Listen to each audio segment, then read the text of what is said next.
Sveiki, mėly Balsių progimnazijos mokinių tėveliai.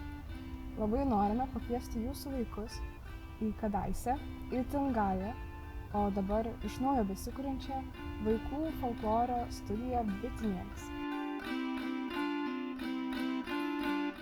Šioje studijoje vaikai galės išbandyti, o jeigu norės ir išmokti groti įvairiais tradiciniais instrumentais. Taip pat mokysimės daug dainų, kurios lavina ne tik balsą ir atmintį, bet ir moko mus tam tikrų istorijų apie mūsų praeitį. Ir apskritai pažindinsime su mūsų kultūros paveldu ir tautosaką per šokį, per žaidimą, per dainą ir svarbiausia bendrystę vieniems su kitais.